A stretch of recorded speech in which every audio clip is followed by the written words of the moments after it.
Bonjour, nous sommes le mardi 20 septembre 2022 avec une météo qui semble plus ou moins clémente pour l'instant, mais ils annoncent une nébulosité en cours de journée. Bon, j'en sais pas plus, mais en tout cas hier, il a fait une excellente journée. C'était l'occasion d'en profiter parce ça a fait une interruption voilà, de pluie qui avait cours depuis une semaine et notamment de nombreuses pluies et une forte nébulosité. Alors cette vidéo aussi va concerner la recherche donc de euh, l'air le module, plutôt le module, je dirais, parce que le module, ça va être une aire, hein. Le module, ça va être une aire d'office euh, d'un d'un moment. Voilà, d'un moment. Alors, les moments, le tout, c'est de pas s'y perdre dans les moments, parce qu'il existe d'innombrables moments, moments angulaires, moments cinétiques, etc., moments dynamiques, tralali, tralala. Mais ici, en tout cas, c'est le moment d'un vecteur glissant par rapport à un point. Moment d'un vecteur glissant par rapport à un point. Alors, il existe aussi le moment d'un vecteur glissant par rapport à un axe. C'est pour ça que bon, il faut bien faire la distinction entre le moment d'un vecteur glissant par rapport à un point et le moment d'un vecteur glissant par rapport à un axe. Et alors, ici, je vais tout simplement euh, montrer que bon, on peut avoir l'interprétation de plusieurs aires. Alors, ici, je vais voir tout simplement que le moment, enfin, plutôt, je veux dire comment on appelle ça, parce que le moment, c'est un vecteur, hein, je vous le dis tout de suite. Avant de commencer quoi que ce soit, je peux vous dire que le moment, c'est un vecteur. Donc, il aura une direction, un sens et un module, voire un point d'application. On verra si c'est un vecteur lié ou un vecteur libre. Alors, si c'est un vecteur lié, ben, il aura un point, il sera lié à un point d'application. Et si c'est un vecteur libre, ben, il sera pas lié à quoi que ce soit. Il est libre dans l'espace. Alors, avant toute chose, je disais que je vais rechercher le module du moment. Et le module du moment, ici, cette vidéo aussi va montrer que j'ai l'air, ce sera l'air d'un parallélogramme.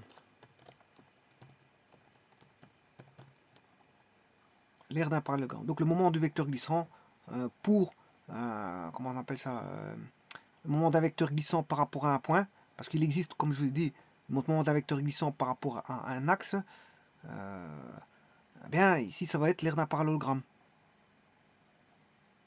Je verrai dans une autre vidéo qu'on aura, bon, l'air d'un parallélogramme peut être entrevu comme, euh, bon, l'air de deux triangles.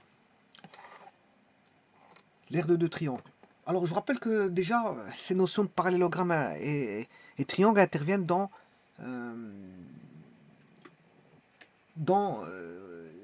voilà, les compositions vectorielles, hein. Quand je dis composition, c'est-à-dire addition, l'addition de deux vecteurs. Dans l'addition de deux vecteurs, ben, on retrouve la méthode du parallélogramme et la méthode euh, du triangle dans les additions vectorielles.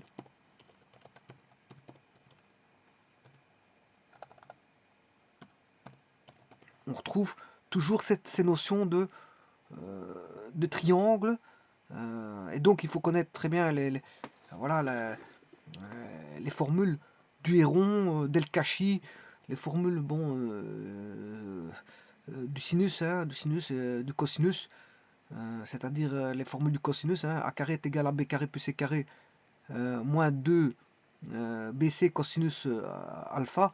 Voilà, et puis il y a tant d'autres formules. Eh bien, tout ça, il faut les connaître, puisque en fait, les additions vectorielles font intervenir des, euh, des triangles, hein, des triangles, voilà, en composition. Donc on a la méthode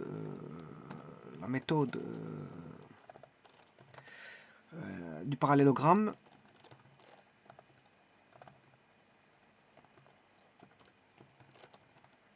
Et la méthode de triangularisation, méthode des triangles. Voilà, et ça c'est pour l'addition vectorielle.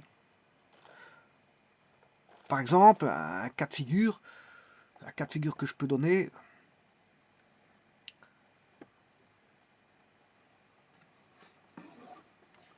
On a un chemin fluvial.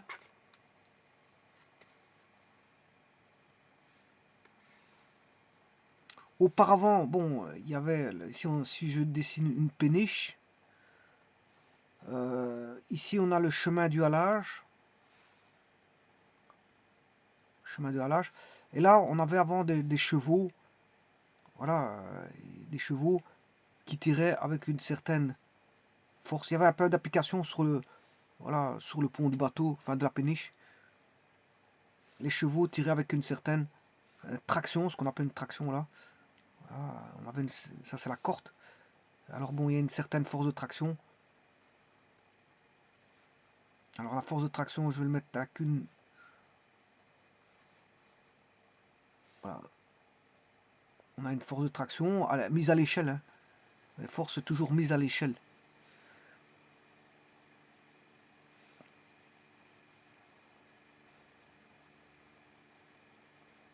Alors si vous tirez comme ça, le bateau ben, va se diriger suivant, voilà, suivant la direction des chevaux. Donc ça viendrait cogner la berge de, voilà, Alors, bien sûr ici c'est le point d'application qui se trouve sur le cordage et le noué, là au point A. Hein. Alors pour garder un certain cap, c'est-à-dire pour qu'il aille tout droit, ben, faut lui additionner une force qui va faire en sorte que, ça c'est la force de cap, pour maintenir le cap, pour qu'il aille tout droit, ben, il faudrait rajouter voilà, une force comme ceci, voilà, et à mettre au point d'application, qui serait la force de dérive. Là, une force de dérive. Et là, maintenant, il irait tout droit. Il maintiendrait le cap. Grâce à une force de dérive, bien sûr, voilà, on mettrait une force de dérive dans ce cas-ci, de manière à ce que le bateau aille tout droit. Donc il faudrait tirer de deux côtés. Là, on aurait une force de traction par les chevaux et il faudrait une force de dérive pour maintenir le cap, pour que la péniche aille tout droit. Et là, c'est vraiment une application des compositions, composition et décomposition de force. Parce que bon, une force, on peut la composer, mais on peut la décomposer. Une force, on peut la composer. D'ailleurs, quand on a un axe XY, ben, on décompose une force au travers d'un axe.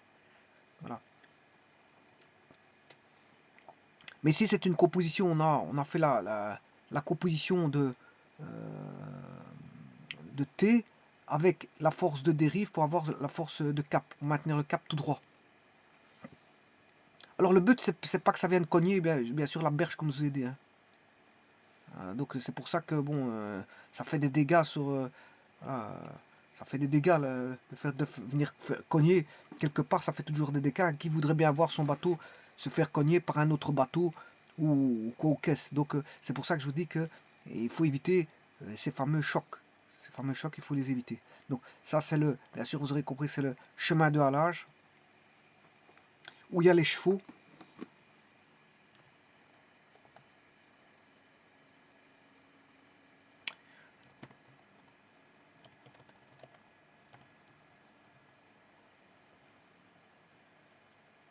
Voilà, ça c'est la péniche bien sûr.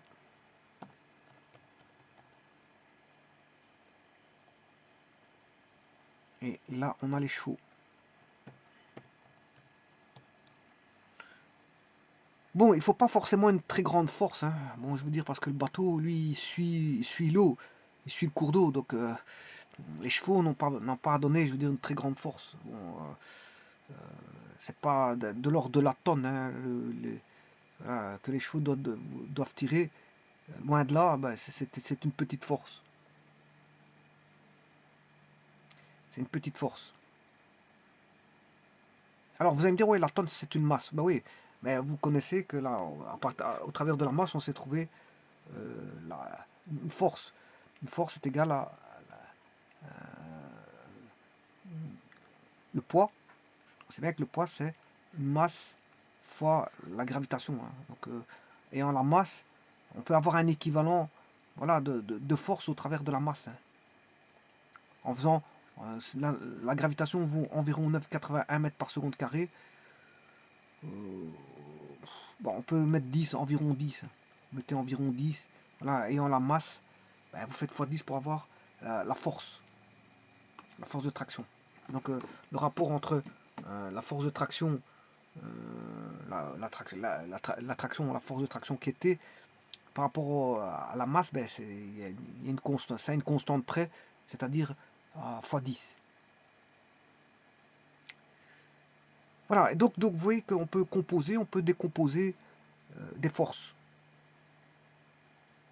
Et donc le fait de faire une somme en elle-même est une composition de forces qui va donner bien sûr une résultante finale. Bon, elle peut être nulle, hein, cette résultante, bon, ça veut dire que bon, là on peut avoir une force, la résultante des forces peuvent être nulles, il n'y a pas de problème pour ça. Et donc vous retrouvez le parallélogramme et le triangle. Et quand il y a un parallélogramme, pas loin il y a un triangle. Je vous le dis tout de suite. Et donc au niveau des aires, on peut transposer des aires, voir autrement l'air.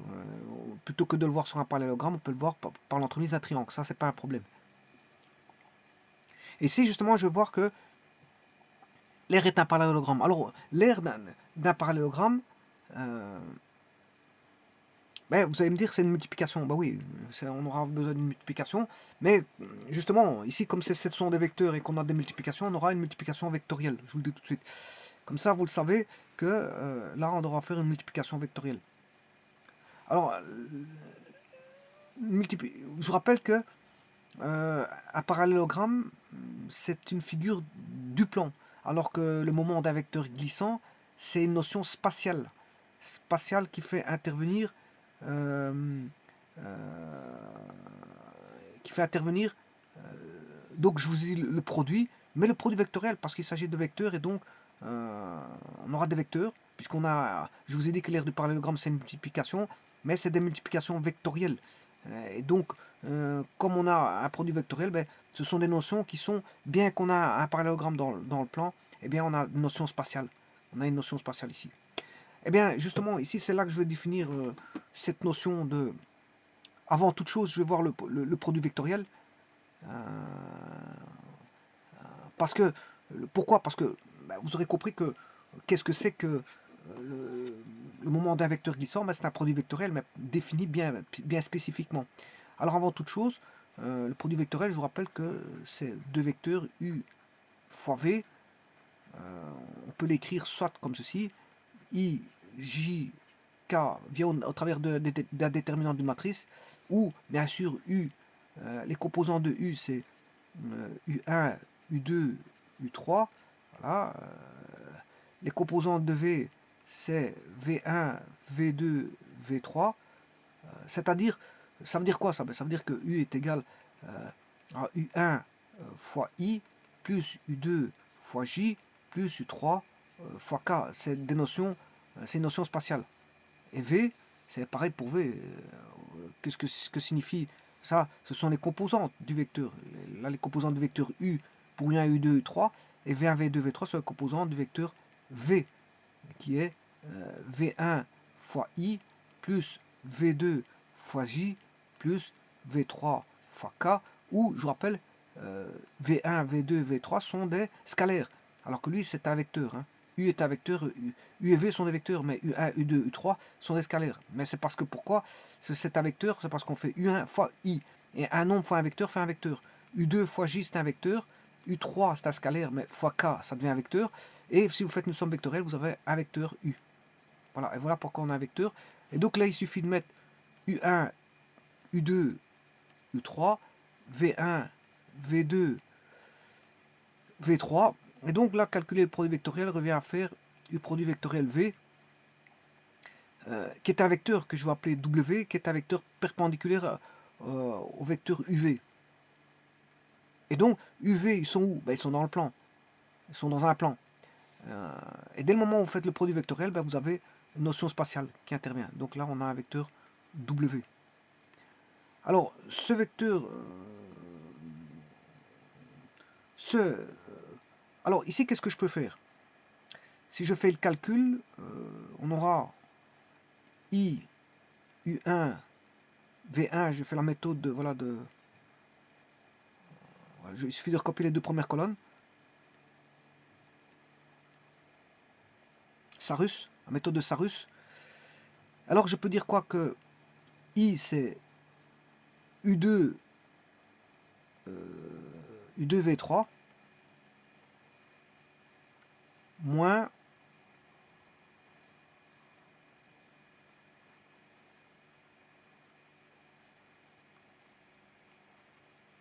U2V3 moins V2U3. V2, U3. Et là, c'est la composante en I du produit vectoriel. Alors pour le J, bien sûr, on va faire plus. Le J c'est V1U3. V1U3 moins V3U1. J. Plus, et le dernier, ça sera U1V2. 1V2 moins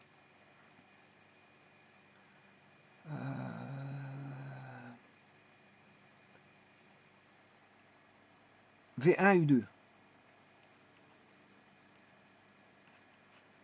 Bon, et ça, c'est la même chose que I, J,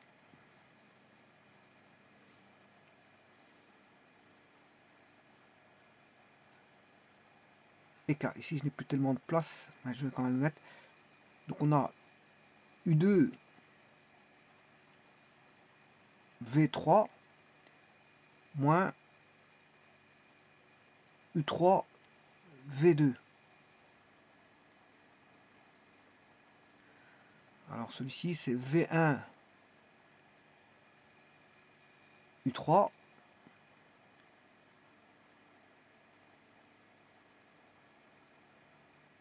moins V3, U1. Et le dernier, c'est... Bon, j'écris tellement mal. Bon, je devrais même pas montrer ça parce que bon, il suffit de faire... J'écris tellement mal, je vais bien le refaire. C'est parce que je n'ai plus de place et que dès le moment où on n'a plus de place, ben, on essaie de tout serrer, faire un serrage.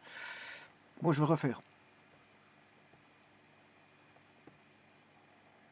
Et donc, pourquoi je parle de ça? Parce que ça va venir de ça. Ça va venir du produit vectoriel. C'est une application du produit vectoriel. Le moment d'un vecteur. Le moment d'un vecteur par rapport à un point provient de sa fameuse notion de produit vectoriel.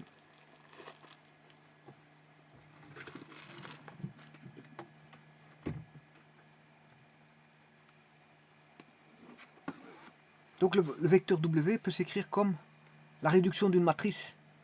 Alors la matrice, j'avais mis que c'était IJK, bon, U1, U2, U3. Je peux l'écrire aussi comme ceci. Hein. IJK, U1, U2, U3, V1, V2, V3. C'est une transposition matricielle, mais le déterminant d'une matrice transposée ne change pas. Donc là, je peux écrire que ça fait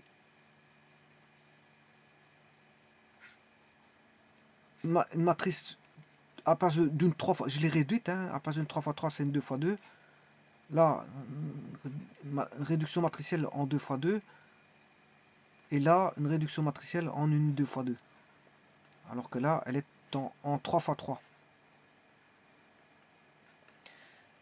Donc une 3 fois 3 va donner 3 2 fois 2. Alors là, il suffit d'écrire U2 fois V3 moins V2 fois U3. V1 fois U3 moins V3 fois U1. U1 fois V2 moins V1 fois U2. Voilà, ça c'est le calcul, si vous voulez, en 2 fois 2 de W.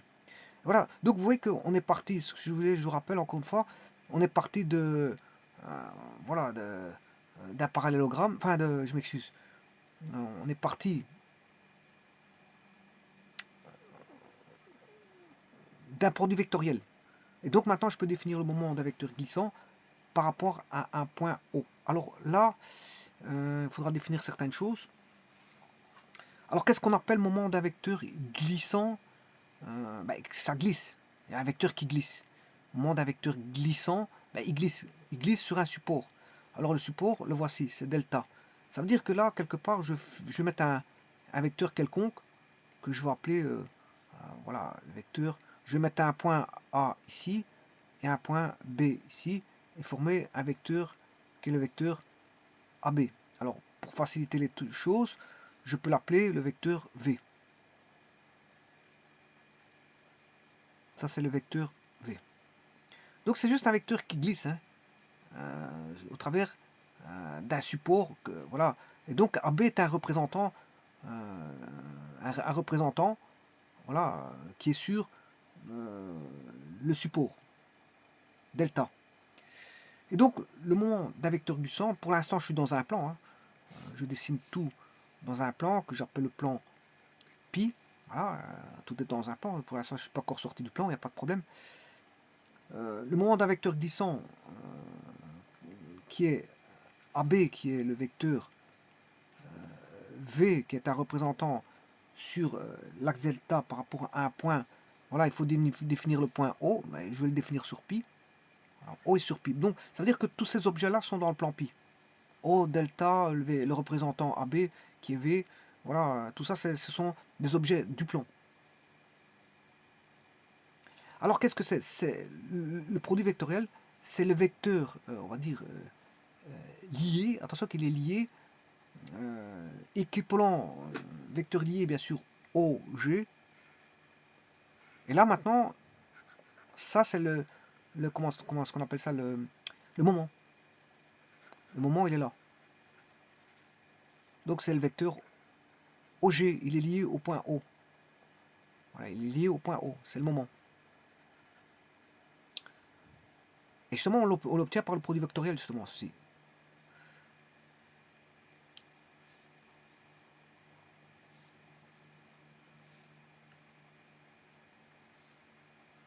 Alors, OG, je vais l'appeler le vecteur G0. Pourquoi? Parce qu'il est lié au vecteur G. Parce qu'il existe toute une panoplie de vecteurs G voilà, qui sont libres. Voilà, ils sont tous équivalents, ça veut dire qu'ils sont tous même direction, même sens et même intensité. Voilà, ils sont libres dans l'espace, ils sont libres. Bon, mais moi, ici, justement, ce que je vais faire, je vais ramener tous ces vecteurs G là en un même point O qui est le vecteur O, le vecteur G0, que j'appelle vecteur G0. Donc là, maintenant, je peux définir le vecteur OG au travers d'un produit vectoriel. Donc je vais écrire que OG, donc on appelle le moment d'un vecteur glissant AB, qui est le représentant bien sûr, qui est le vecteur V, qui est le représentant, du support de l'axe delta, mais il glisse sur l'axe delta, par rapport à un point qui est ici le point O, le vecteur lié au G, équivalent bien sûr au vecteur libre G, à tous les vecteurs libres G, OG est équivalent à tous les vecteurs libres G, défini par la relation vectorielle où G, le vecteur libre vaut OA vectoriel, produit vectoriel, G est égal à OA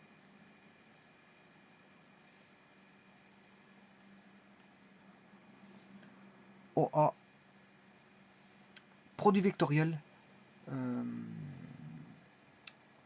AB.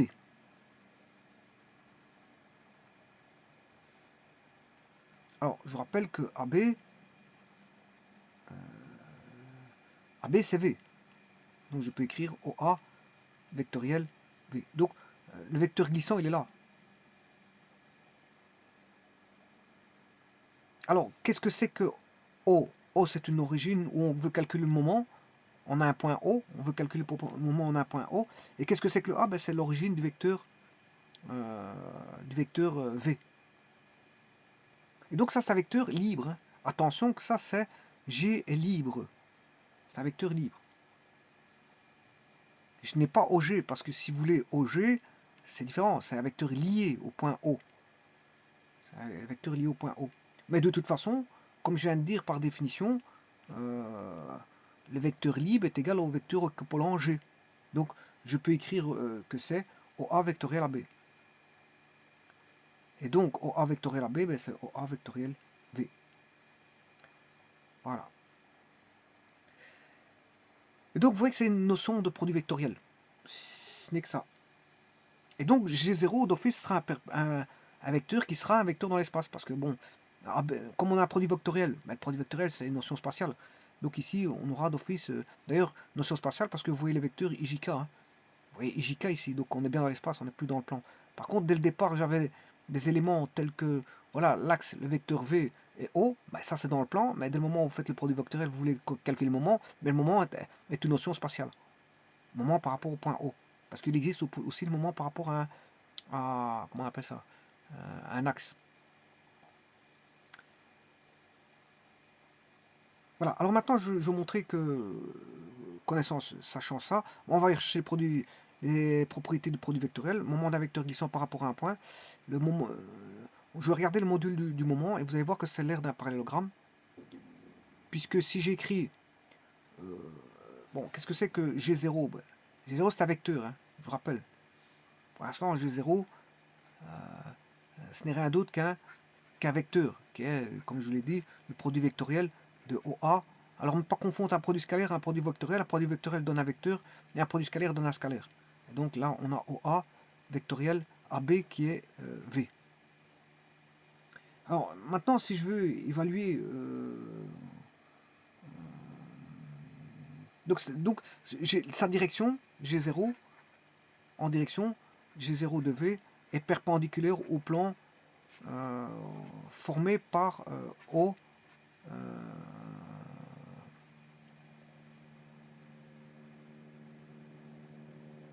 O et AB. O est le vecteur AB, c'est-à-dire le vecteur V. Donc il est perpendiculaire au plan formé par O et le vecteur V. Alors ça c'est un plan. Hein. O et V forment un plan, parce qu'on a 3 points.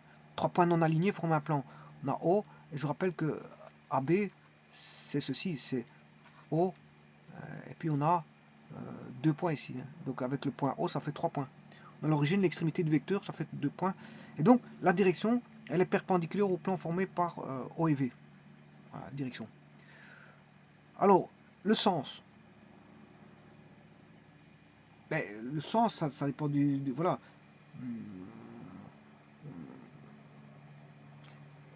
Le sens, c'est qu'en fait, au AVG forme une base. Le sens est tel que OA, OA, V, c'est-à-dire V, je peux le mettre là, ben, OAVG forme une base directe de OA vers B, vers AB, vers V. Si je tourne dans ce sens-là, ben ça c'est le produit du produit, c'est les propriétés du produit vectoriel. Hein. Ben voilà, vous tournez dans le sens de OA vers V, mis sur l'origine bien sûr. On tourne dans ce sens-là, donc le vecteur il va monter. Si on tourne dans le sens inverse, ben, le vecteur va descendre. Donc ça c'est le sens. Le sens est tel que OAVG0 forme un trirectangle direct. Je m'excuse, pas trirectangle, un triangle direct. Un triangle direct. Enfin, une base directe. Je sais pas, on n'appelle pas ça un triangle. C'est une base. Je sais pas pourquoi je parle de triangle, c'est une base directe. la base directe est régie par la règle du tire-bouchon. Voilà, une base directe. Je sais pas pourquoi j'ai dit triangle direct, mais bon, enfin bref. Une base directe. Alors, il n'est pas obligatoire d'être trirectangle. Hein. Bon, si les vecteurs, quand vous les formez, ben, c'est pas forcément des angles droits. Par contre, il y a un angle droit entre le vecteur montant, là, qui est dans l'espace, et le plan. Ouais, ça d'office qu'on a le vecteur qui est perpendiculaire au plan. Voilà. Le vecteur ici, W, est perpendiculaire au plan. Voilà, mais ces deux-ci ne sont pas obligatoires d'être... ceux qui sont dans le plan ne sont pas forcément perpendiculaires. S'ils étaient perpendiculaires, on aurait une base trirectangle. Une base trirectangle directe. Mais ici, c'est pas le cas ici. C'est pas forcément le cas. C'est pas forcément le cas. On n'a pas forcément une base trirectangle directe. On a une base directe. Voilà, voilà. Donc vous avez la direction, le sens, et bien sûr le module. Et c'est ça que je vais regarder maintenant. Je vous avais dit que c'est l'air d'un parallélogramme. C'est ce que je vais voir. Alors,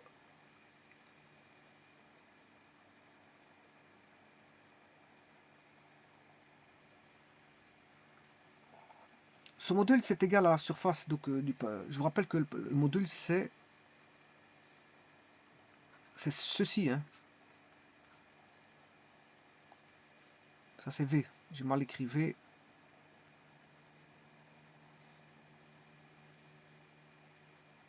Le module c'est ça. C'est-à-dire c'est le module de OA fois V. C'est-à-dire c'est la norme de OA fois la norme de V fois le sinus de l'angle entre OA et V. Alors si je prends OA sinus θ,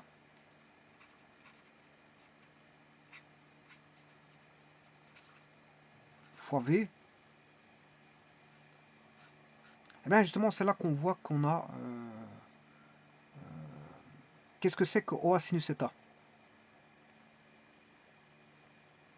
Alors θ c'est l'angle entre OA et V, voilà l'angle θ. Si je fais une perpendiculaire ici, voilà, le sinus θ c'est... Là on a un triangle rectangle. Alors là on aura... j'ai dit OA sinus θ.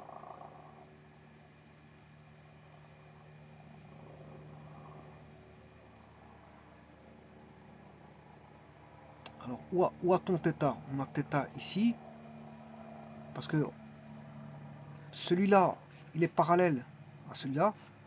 Donc, cet angle-là et cet angle-là sont des angles alternes internes. Donc, là, je vais remettre un point H.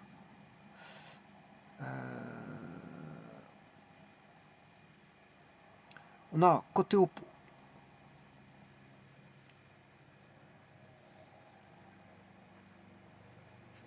Sinus θ, c'est côté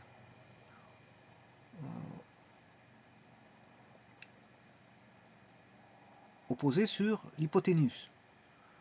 C'est l'opposé sur l'hypoténuse. Or, l'hypoténuse, c'est OA. L'hypoténuse, c'est OA.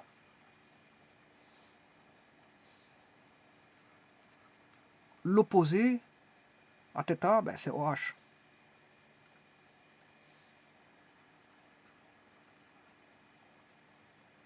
Et donc, que vaut OH?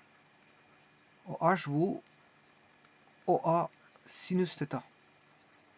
Et donc, qu'est-ce que c'est que ce OH? Ben, c'est la distance du point O à l'axe.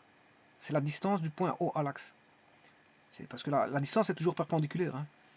C'est la plus courte distance qu'il faut prendre, parce qu'on ne va pas prendre la distance pour aller à l'axe. Ici, sinon on aurait une infinité de distances. La distance est celle qui est la plus proche de l'axe, c'est-à-dire celle qui est perpendiculaire. On prend la distance minimale. Donc, OH vaut OA sinus θ. Donc maintenant, connaissant OH, voilà, ceci, ça fait OA fois OH, V fois OH,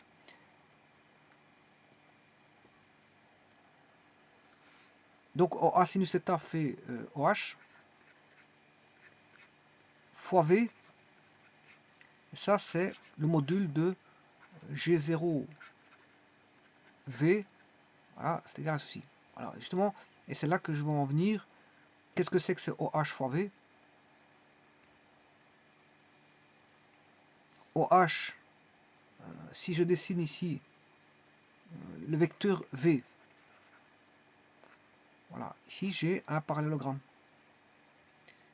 Et qu'est-ce que c'est que l'aire d'un parallélogramme? L'aire de ceci, c'est la base qui est AB. AB c'est V fois la hauteur. La hauteur c'est OH. Base fois hauteur. Alors, voilà, c'est base fois hauteur. Donc ici, qu'est-ce que c'est? On a affaire à OH, c'est la hauteur, fois la base. C'est-à-dire que G0 V est l'aire d'un parallélogramme.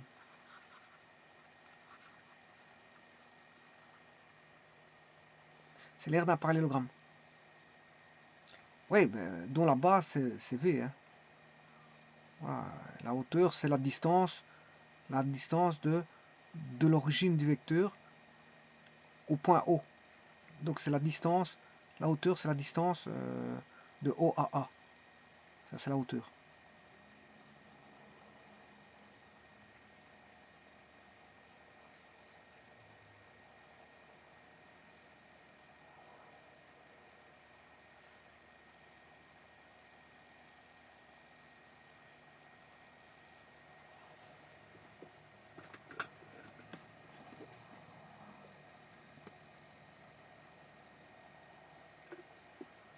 Voilà, donc ici, ça provient des propriétés des produits vectoriels, tout simplement, parce que dans les produits vectoriels, justement, on démontre ça aussi que, voilà, l'aire aussi qu'on a, le module du produit vectoriel, c'est l'aire d'un parallélogramme, donc fatalement ici, comme c'est un produit vectoriel, l'aire du, comme le moment d'un vecteur glissant par rapport à un point est un produit vectoriel, on comprend que le module du moment sera l'aire d'un parallélogramme. Mais attention que pas loin se cachent des triangles. Et je vais faire une seconde vidéo où vous allez voir que cette fois-ci ce sera par rapport à l'aire de deux triangles. L'aire de parallélogramme c'est l'aire de deux triangles. Je vous remercie.